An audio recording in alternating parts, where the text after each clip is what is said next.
But Charles, welcome. And also, this being the first Wednesday of September, we have birthdays. This is an interesting month because the birthdays, the people born on the same day, but we don't have a bunch of different days. Patricia Getz, Sue Carter, September 1st. And Jim Lang and Madeline Lepidi Carino, September 23rd. Singing happy birthday to those. Happy birthday to you. Happy birthday to you.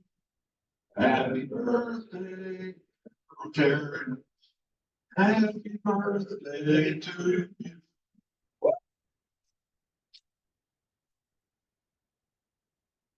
And the anniversaries of people joining Rotary, Dan Kilburn, September 7th, 2016, 8 years. Ed Sogan, September 14th, 2005, 19 years. Jim Lang, September 21st, 2016, 8 years. And Chris Foster, September 28th, 2020, 4 years. So congratulations to all of those celebrating Rotary anniversaries this year. And now our president, Kelly Brennan. Thanks, Ron. I would agree, once a sergeant at arms, always a sergeant at arms. Mimi Becker has an announcement, so let's start there.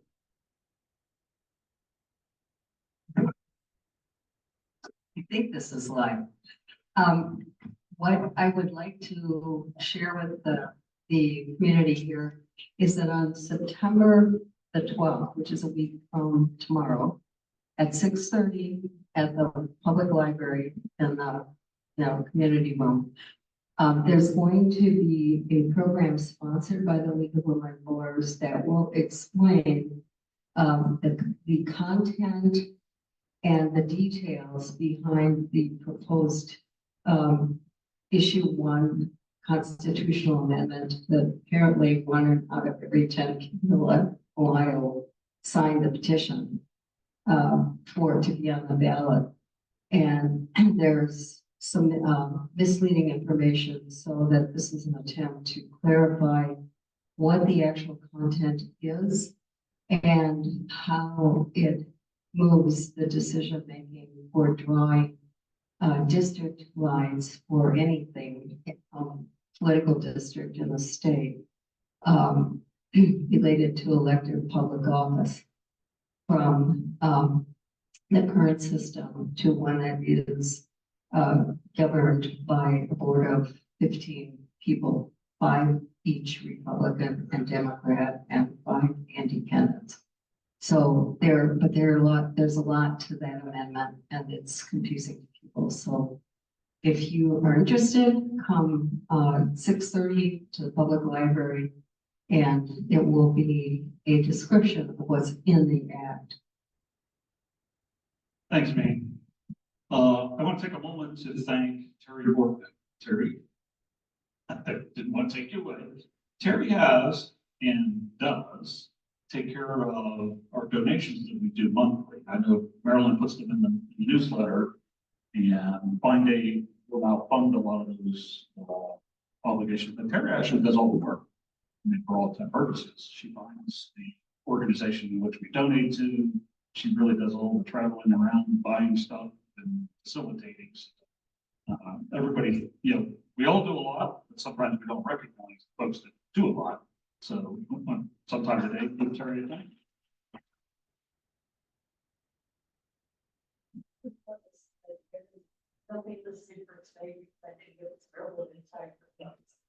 Oh, it's forthcoming.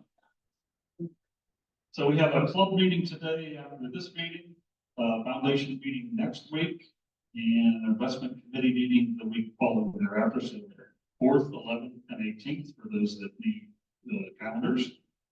Santa on the Green. I believe it is scheduled for December 7th. I know it's not here. Oh, it is. No, that's not here. He's up there. Okay. if it's not the 7th, let us know. And what we're trying to decide is, should it be at the gazebo, which is originally has been and have been for almost, I don't remember, or at the cabin, which it has been for the last 2 years, I think. So anybody have let me see hands for gazebo. Oh, crap, really? Maybe not. All right, this seems redundant, but how about the cabin? Okay, that we'll talk later. Also, I'm gonna pass some stuff around here. The Salvation Army, we used to do this a lot, and all of a sudden we sort of tailed off, and now we're back to doing it again. This is Jim Lang's responsibility. This is for ringing of the bell. So this year, we actually have, I don't know when the day of Thanksgiving is, but we are scheduled for the 23rd of November, which is a Saturday. Obviously, it's not Thanksgiving. And then the 9th, which is December, through the 13th of December. I'm gonna pass this around. You put these are the slots. So we're filling these up early, I realize, but keep in mind that the 7th is St. On the Green. Also, I'm gonna pass them, I've done this all at one time. These are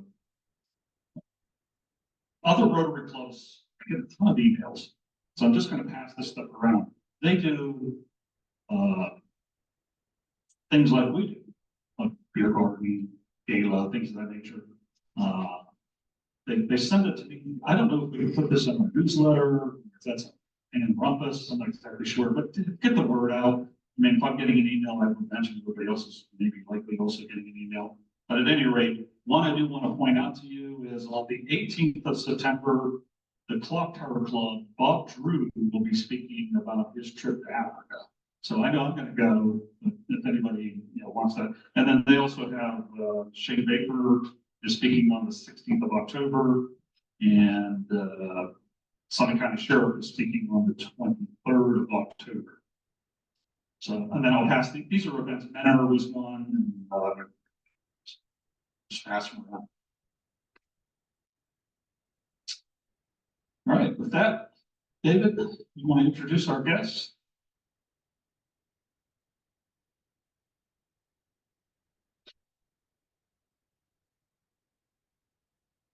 Thank you, President Kelly. Good morning, fellow Rotarians and guests. Dave Basil, and this being the first meeting in September, it kicks off our theme for the month in our speaker series, which is government.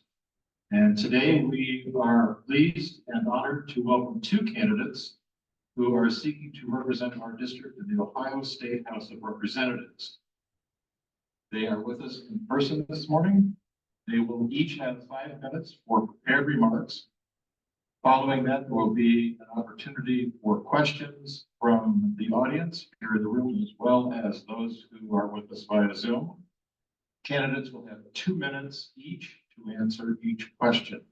I'd ask that we let members of the club get in questions first, and then guests are always welcome as well with their questions.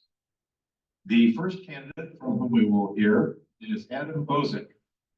Mr. Bozick is a native of Bedford, Ohio, and served in the Marine Corps from 2002 to 2007.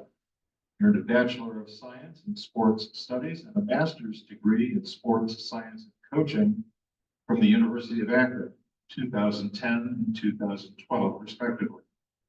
He is a small business owner and previously served as the Director of Operations for the International Soapbox Derby, had to be Austin's gig, and served as the Talmadge Assistant Parks and Recreation Superintendent. He is a current member of Talmadge City Council and currently serves as the president of that body. He lives with his wife and children in Talmadge and continues to volunteer as a soccer coach. Please join me in giving a Rotary welcome to Adam Bozick.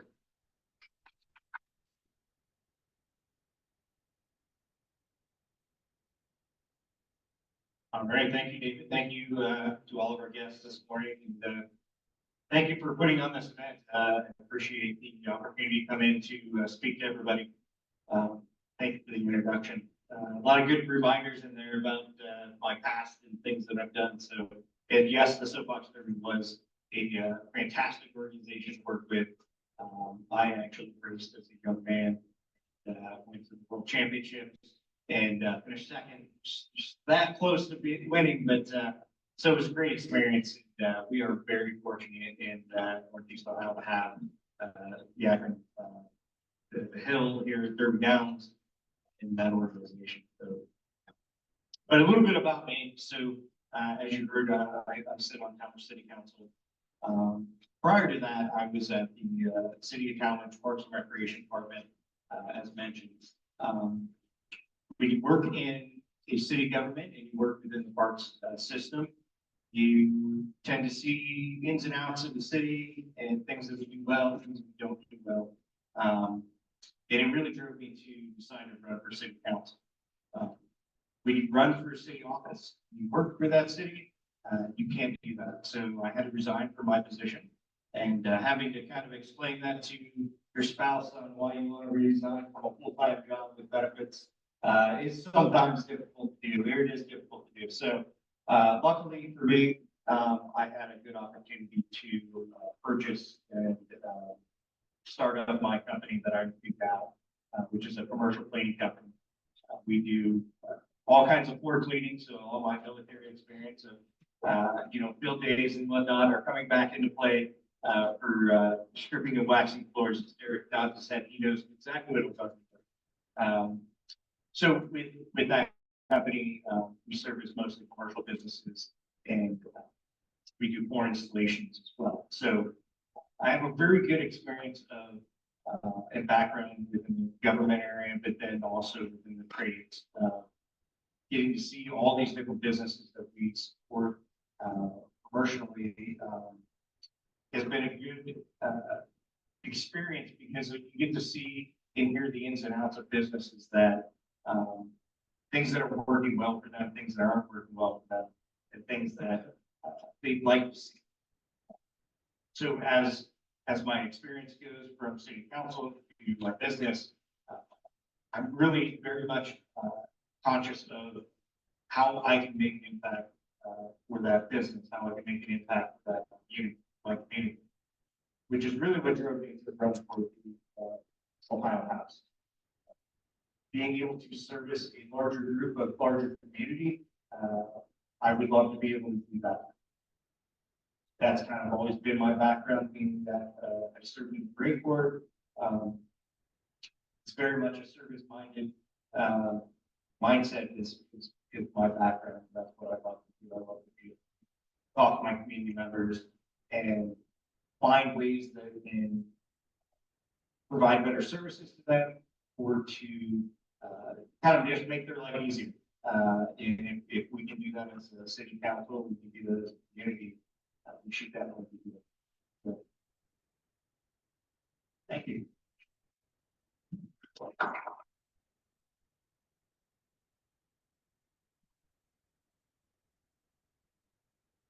Thank you, Mr. Bosick. Next, we will hear from Derek Hall. Mr. Hall grew up in Akron in a family headed by his single mother.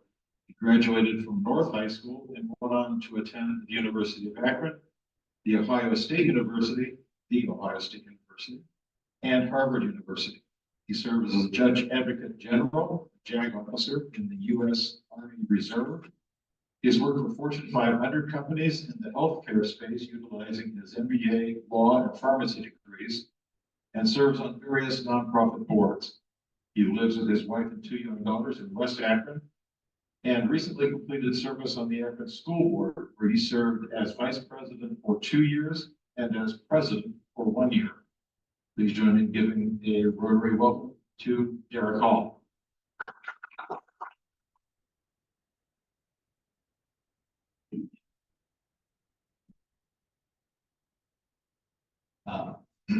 So running the microphone then. Okay, gotcha. So first we begin by saying, good morning, Rotarians. Morning. All right, okay. This is problematic. I like to move when I talk, sorry. So anyway, good morning, Rotarians. It's a pleasure to be here. Thank you for getting up nice and early this morning. Also want to thank Adam for being here as well, and also Adam for your service to our country as well. So I want to jump in by, thank you. So I want to jump in by talking about really answering the question that I get asked the most often, and that is, why are you running for this? And so let me just jump in and say that it's impossible to tell you why I'm running without telling you a bit more about how I grew up. That's important because the how informs the why. So in a word, challenging upbringing. Both my parents had addiction issues. I grew up in public housing, as you heard, some of you may know. And by the time I was 6, 7 years old, my parents were no longer together. Mom had 3 kids. I was the oldest at 7, had a 5-year-old brother and newborn. And as I said, we were in public housing. So at this point in time, my mom kind of had that moment where, you know, I've got to figure out what am I going to do for my family? How am I going to change the trajectory of not just my own, but also that of my children? So she made the decision to enroll at the University of Akron, where she had her main goal of becoming a public school teacher. Now, it took her 6 years to do that, folks, but she did it. And I would tell you that those were the 6 toughest years of my life. You know, I was that kid, when I came home from school, the light switch didn't always work. We didn't always have running water. And we regularly didn't have enough food to eat. You know, so we didn't have a lot. And so, but what we did have was my mother, who was always preaching relentlessly about the power of education, how it could be the primary vehicle out of poverty. So when I was 13, she graduated. And our lives changed pretty dramatically at that point. We moved from public housing into a rental home on North Hill. And I will tell you candidly that it was the first time in my life where all my basic needs were being met consistently. We had running water, we had electricity, the rent was going to be paid on time. We had food. So as you can well imagine, that was enough to sell me on this whole education thing, being a vehicle out of poverty. And so, as you heard in the bio, finished high school, I went on to the University of Akron, where I got a Bachelor of Science in Chemistry. I went to Ohio State University and earned my doctorate in pharmacy, my Juris Doctorate, my law degree, and MBA in finance. And then later went on to Harvard Medical School, got a master's in operations. But how I grew up also informed my belief in service to country and community. So, as has been referenced, served in the Army, you served out of reserve capacity as an Army JAG officer. Also spent the last 4 years on the school board. Also, I worked to support the Scouts BSA board as well. So I'm on Patrick's board this year. Thank you for your service as well, Patrick. You know, also served on a standing oak board, which is again kind of a testament to my belief in studying the history of our community. And so professionally, I've worked for both large and small companies. I worked for Fortune 50 companies. I worked for the largest company on the planet at one point. And I've also spent the last 10 years working in Swiss Living Healthcare. So that's important to talk about too. You know, let me pivot back to school board for a minute. You know, the 4 years I spent on the school board was a day reminder of how I grew up.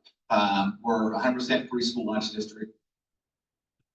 10% of our kids are homeless, so it's 2,000 of our kids. And, you know, these kids deal with the same things I deal with daily. And so you're probably asking yourself, well, why am I telling you this? Well, I think it's important that we have people that are representing us that know what it's like to have been among those environments. And and it's my sincere hope to have the opportunity to leverage that lived experience, which is important, alongside a very educational, professional, and community service experience as well, on behalf of the voters of the Report District. So thank you for your time.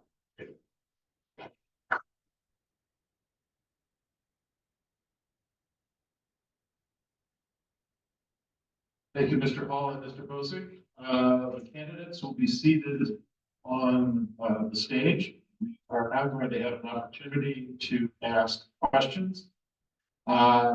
Please use the central mic to ask your question, and I would ask everyone to please keep your questions short and to the point. Just a reminder, these are questions, not speeches. So with that, the first question, please.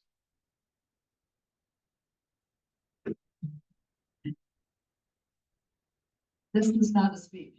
The question. What are the key state issues that you believe are most pressing from the perspective of this particular legislative district?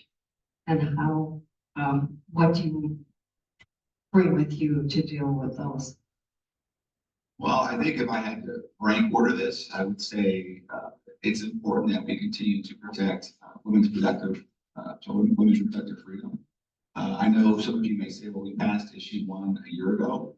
But I know that, the day after the election, Senator Hudson was quoted in the Compass Dispatches. I'm paraphrasing it, but basically saying that we need to get to work to undo what the voters just did the day before. So that's still of paramount importance. I've got 2 daughters, as you've heard mentioned, and an amazing wife. And so I can't imagine a world where they don't have dominion over their own bodies. So that's first and foremost for me. It's also a civil rights issue. Secondly, public education is of vital importance to me as well. We have to, and part of that is shifting from the over-reliance upon property taxes. As some of you know, the Ohio Supreme Court, the Republican Ohio Supreme Court, has ruled 4 times the way that we fund our schools is unconstitutional. So again, addressing the overreach of vouchers, the overregulation of public education in this state are key, and also continuing to fix the funding formula. So number 3 would be healthcare. So we've done a great job of expanding healthcare access, healthcare coverage, but we also need to expand healthcare access as well. Senior services, my wife is a physician specialized in geriatric medication, geriatric medicine. And works with populations. He just called me and told me that the second is not coming through at all. How do we, Broadcast.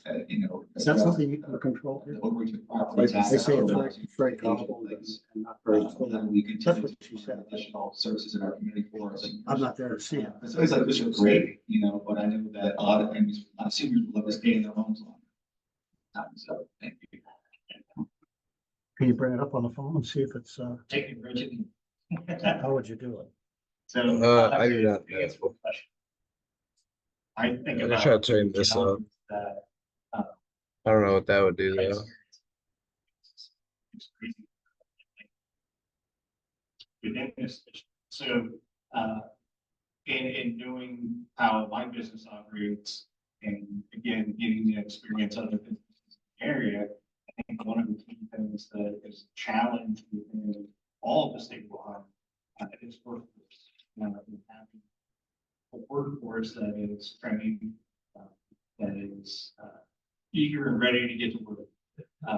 We have a shortage in a lot of different industries, from electricians, plumbers, and there's a lot more work that can be done to help get people to work in Ohio.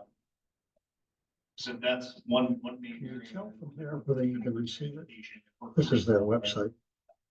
In other words, how would you receive it if you were home? Property tax, property tax within the state. See, I don't know. I don't know. I don't know how to do that. Republican controlled House and Senate have passed some homestead exemption extensions into how That's okay. they are Okay. giving Sorry. additional credits to our seniors. So working on areas like that within the property tax realm, I think is going to be crucial for homeowners.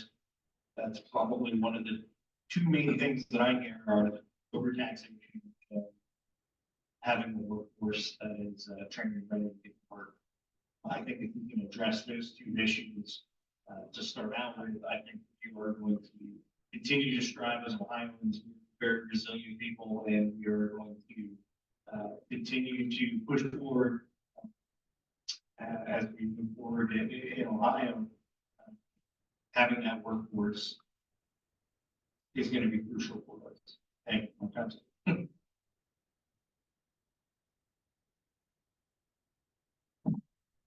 Thank you both for coming to speak to us. So I have a specific interest in public education, having been on the school board for 12 years. So right now, the state of Ohio spends upwards of almost $15 billion on education. Of that, about $1.5 billion is on charter schools, and $1 billion and growing of our tax dollars is being given to people who send their kids to private school. And I have nothing against private schools. My little daughter wants one. But I didn't ask him. Anyway. So the question is this, with that $2.5 billion spent on non-regular public schools, two questions. One, should charter schools and private schools be subject to the same standards and measurements and tests that public schools don't take? And secondly, is there any studies or evidence as to whether all this spending has actually improved education a lot? And if not, should be considered? Sure. So when we look at the amount of money we're spending across the board within public education, my wife is a former music educator. So I know firsthand how lack of funds can affect just even her own job from being ripped at different local school districts because of school funding being cut, or typically those extracurricular type activities, and the should be extracurricular, they should be part of our core education programs. But when you look at programs like that, and you hear about how we fund different areas, I think overall we can certainly do better when we look at funding across the board. I think that this voucher system has been working. I think giving our parents and our families the opportunity to decide where they want to send their children, I think is good. When we look at requirements for standards, I can tell you right now that I am, as a parent, I'm tired of my kids being tested. I know that they continuously have testing left and right every year, beginning of the year, middle of the year, and that is what we're basically teaching these kids is how to do these tests. If we can change that, I am all for that, because I think that is some tests are not even state mandated tests that we're doing. So I think we can tie in on some of the testing that we have for our children. I think that will help. Because it goes back to the equality between districts as well. My time's up. Thank you. So thanks for the question. So yes, I believe that charter, private, local schools should be held to the same standards as public schools if they're receiving public dollars. Now, one could argue they should be held to the same standard anyway, right? Common sensibly. But anything that's going to receive public dollars, my property tax dollar, right? So it's property tax bill, 2/3 of your property tax bill goes to fund public education, which is supposed to, right? So I don't want my property taxes going to a private entity without that private entity being held at the same level of public trans. Because we're all about kicking public schools' butts when they don't perform, but you don't have the same level of insight into how private charter and local schools are doing. So I think they should be held to the same standard. Having said that, we've gone a bit haywire in the overregulation, the excessive testing and assessments that go on. Again, my mom's a teacher; she's still teaching. She's almost 70. Still here now, right? So that needs to get dialed back. That needs to be a bit more rational. Let's let teachers teach again. And secondly, at least in Ohio, I'm not aware of any evidence that would suggest that because we're not collecting, to be frank with you, with regard to charter schools, especially in Ohio. There's a number of articles about how bad charter schools are in Ohio. Now, that's not the case nationwide. There's some great charter schools in California, right? But this is Ohio. And so two opportunities there. Also, on the topic of vouchers, I believe in vouchers.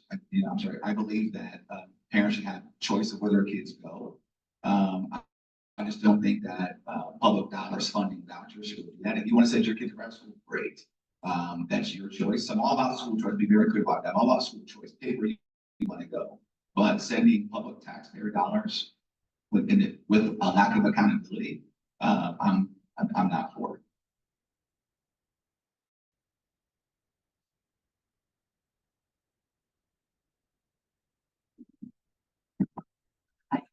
Patricia Depp. I have some questions about your various gene on environmental issues. Ohio has.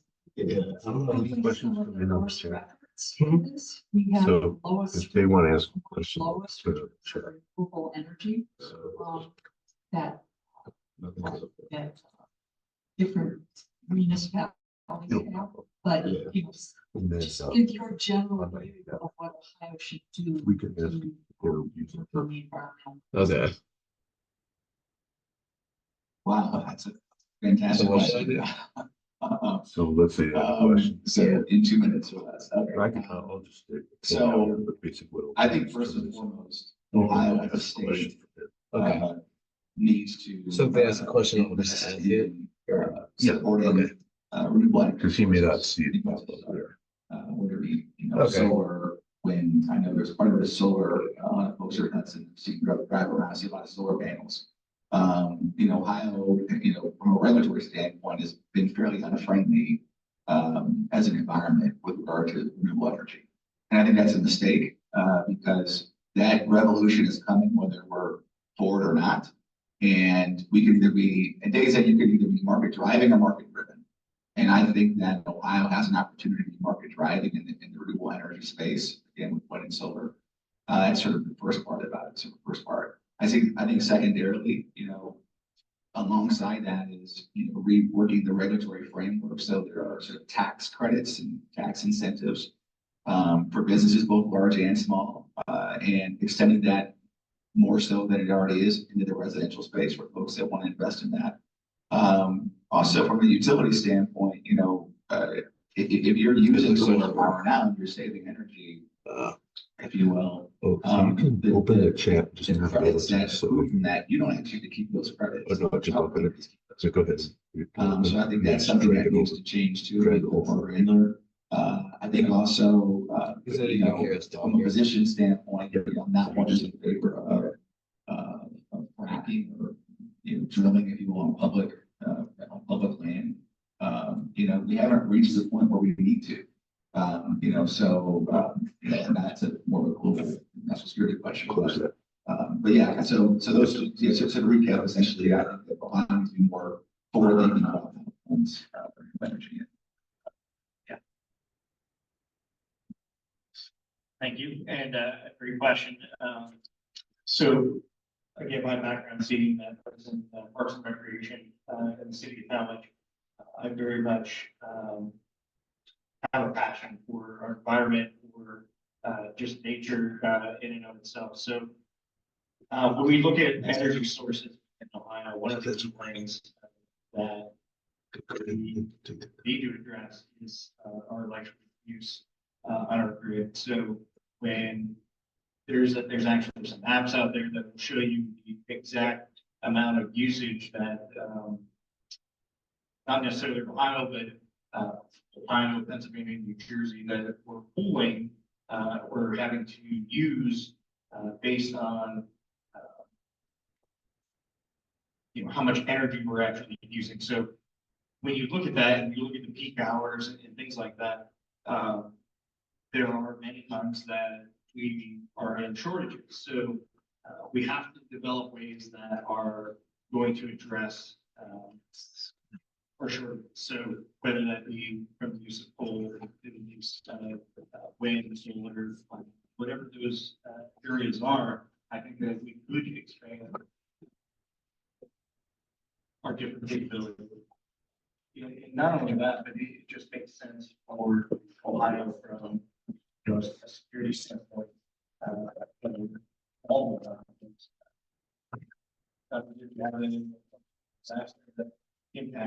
here in our production, as opposed to the others, having multiple sources of that production source, is crucial to all of our safety.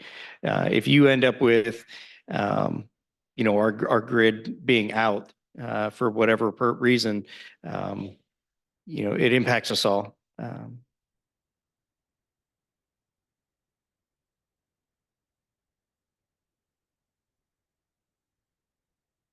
Good morning, and thank you both for running for public office.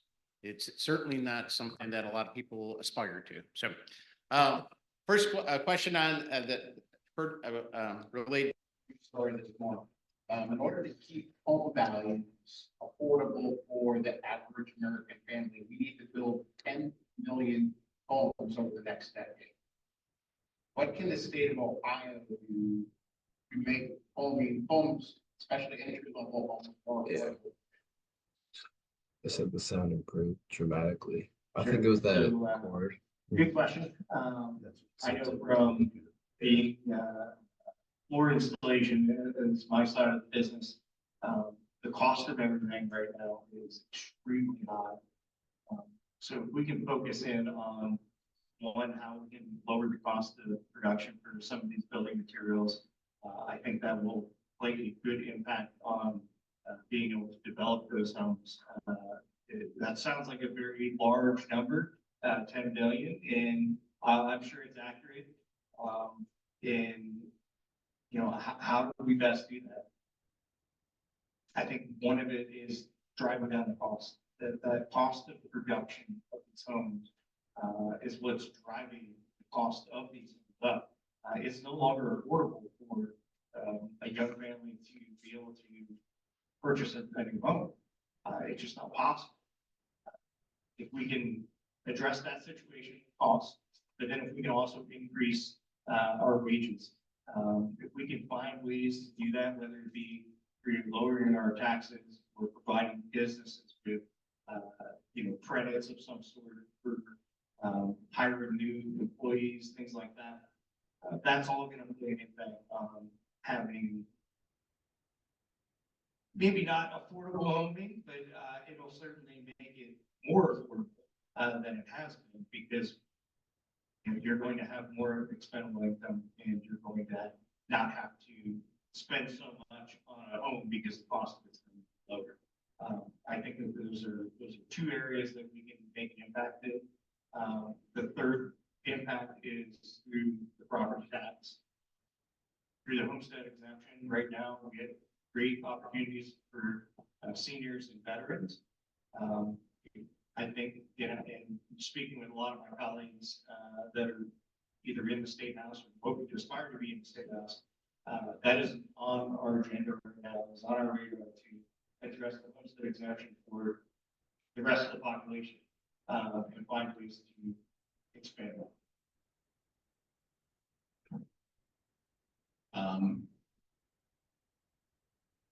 The state, candidly, I believe in caution, right? So if you look at what happens in Europe, right?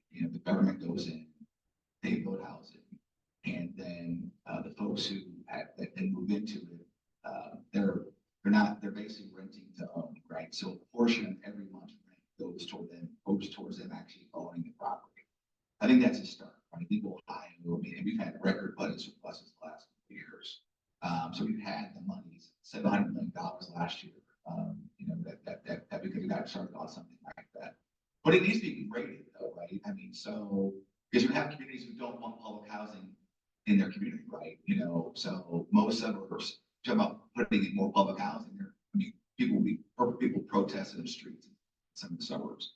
And so there's a stigma attached to what we call public housing. I know I lived in it growing up, right?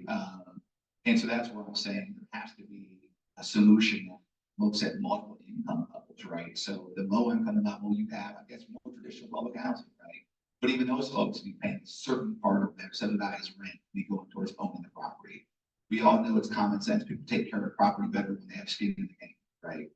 But also for these young professionals, and by that I don't just mean people who are college. I mean people who have just finished their union apprenticeship as well, right? Just come out of the military, right?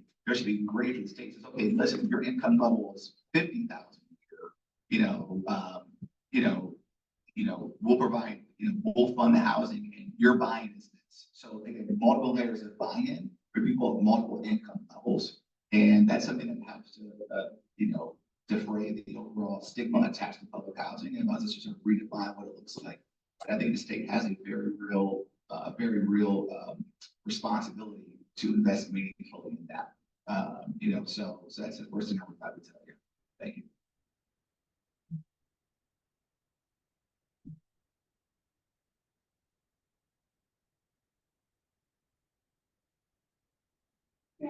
One follow-up question on that.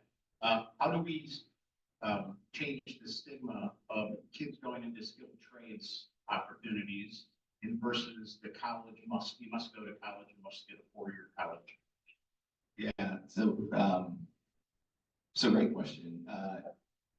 So part of this is marketing, right? If you look at the higher education machine, really nationwide, right? Colleges do a great job of marketing all the things that go along with going to college, right? Like college is not about getting an education, it's about the experience, right? So you're gonna come here, it's like summer camp, right? It's like Club Med, right? Come here, we have all these services. We bring in comics and musicians from across the country, so you're gonna get this whole experience. Well, the unions, though, don't have the same budget, if you will, for marketing. And so some of it's image, right? So how do I make these union jobs more attractive? We don't talk about the wages that go along with it. So some of it's marketing. Some of it is our educators, in our buildings. Obviously our teachers all went to college, right? But it starts with them also saying, and it's also a parental education piece as well, right? Because in a place like Hudson, most of the parents here, they want their kids to go to college. Their kid going into a trade, they're like, I don't know, that's not necessarily for my kid. I want to get into college. So to your point, there's a stigma around the difference between, more of a white collar education and blue collar education. And what we forget is that from a wage story, you can spend 4 years in the apprenticeship, come out of an apprenticeship with no debt, and you got paid to do it, right? And you're making more than someone who comes out with a college degree, right? And the state, I think, has a responsibility. Again, the state funds programming, right? We don't necessarily behavior or morality per se, right? But we can fund programs and educational, commercial programs, funding hopefully where we're telling that story. Because right now, the unions and trades are getting their butt kicked by the colleges as far as dollars being, I would say, 15-1 as far as dollars spent marketing between higher ed and unions. So. Great, that's a great question. That is right up my alley when it comes to just my own personal experience. Growing up, I did a lot of work with my dad, who in the construction company, just a little small one-man operation, and I saw firsthand what it was like to have times where business is really good, business is not so good, and seeing other trades experience the same thing. So when I was coming out of high school, I knew that I didn't want to go to college. I had no desire whatsoever. And, I had the opportunity, we had, national event being 9/11 that affected me personally when I was in high school, that I signed up for the United States Marine Corps, and a few months after I graduated, I went to the Marines. So after the Marines, while I was in that trade, was using hydraulics and that. When I got out, I went to college because that's what I thought I had to do. And I went after something that I had a passion for, which was coaching and being around sports and youth. So I think that overall, I agree with getting rid of that stigmatism.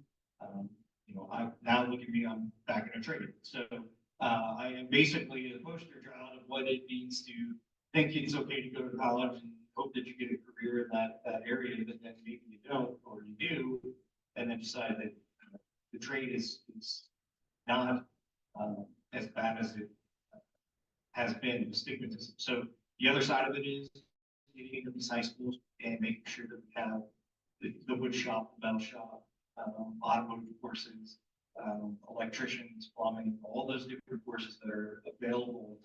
We need to make sure that are back in place.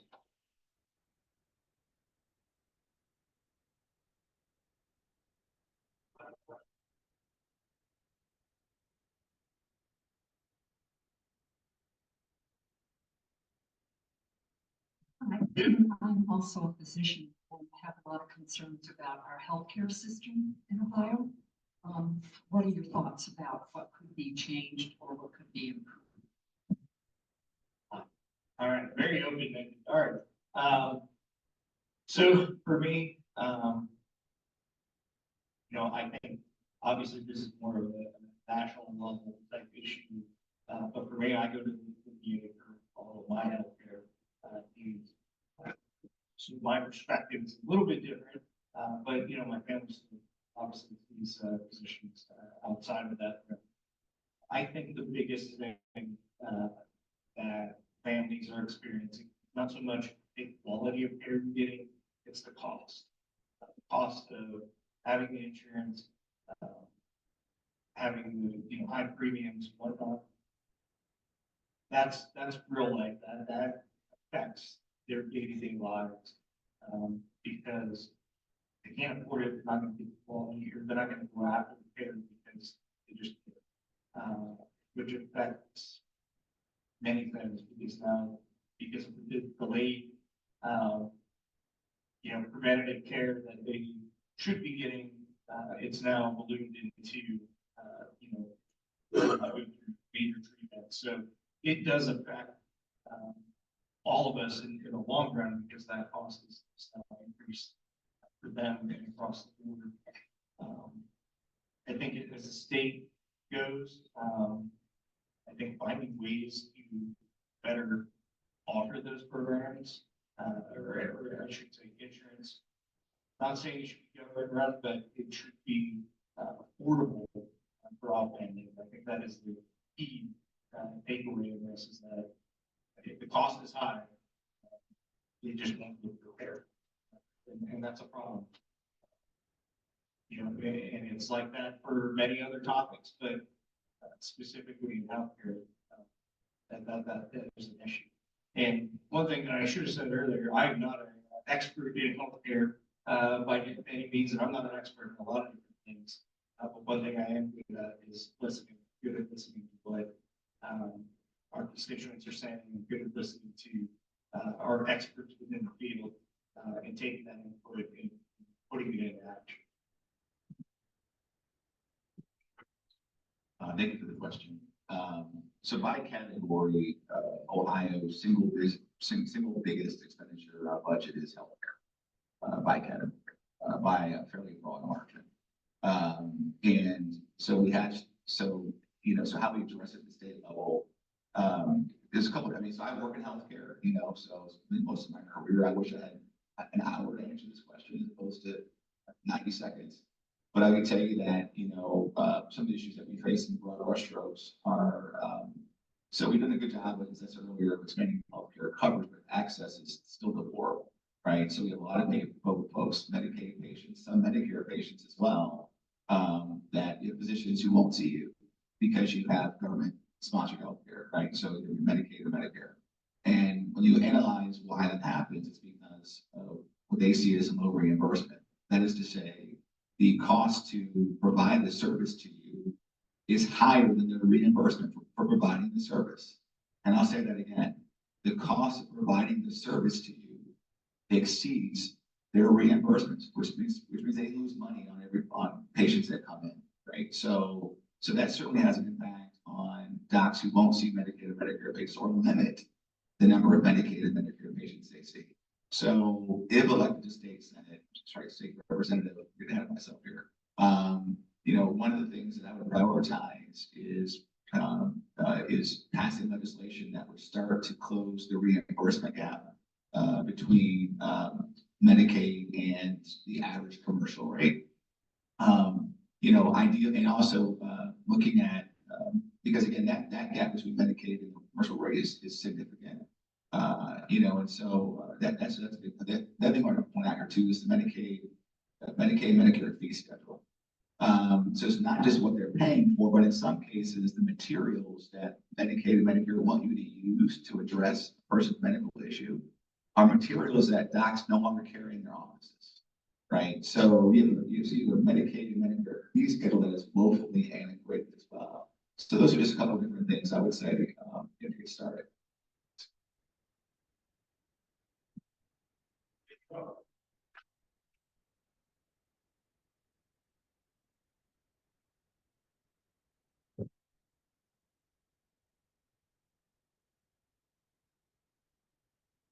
This really is a good question, but just a piece of information for both of candidates. In good old Hudson, 1 year our graduates went to all the service academies, including Coast Guard, including one fellow who went to the Marine Corps. Plus, along with 5 other districts, we participate in 6 district compact, which provides the sort of union-based, trades training, actually quite a range of training, including biomedical engineering, of which some kids will then go on to med school. But so we've promoted it, but I think both candidates are correct that the parents often do not look at that as an option. But it is available, especially in Hudson. We have kids who do it and are very successful. Thanks, James. Did anyone now realize they don't have their tickets for the raffle? I want to check your pocket because I found these walking in. All right, so let's get on. The roadmap.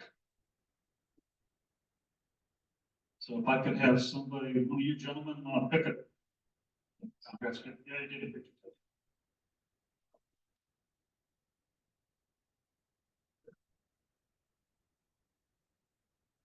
All right, the winning number, last 4 digits.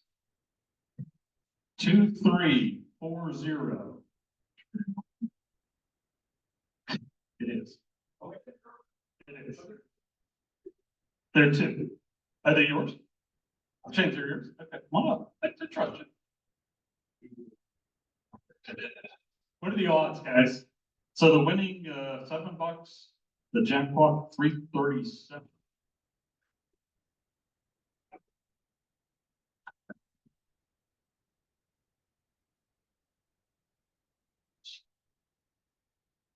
Any marbles left, guys?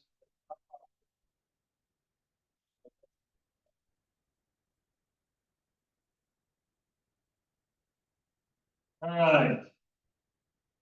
Useless but important facts. There are 4 kings in every deck of cards. Everybody gets that, right? One for each suit.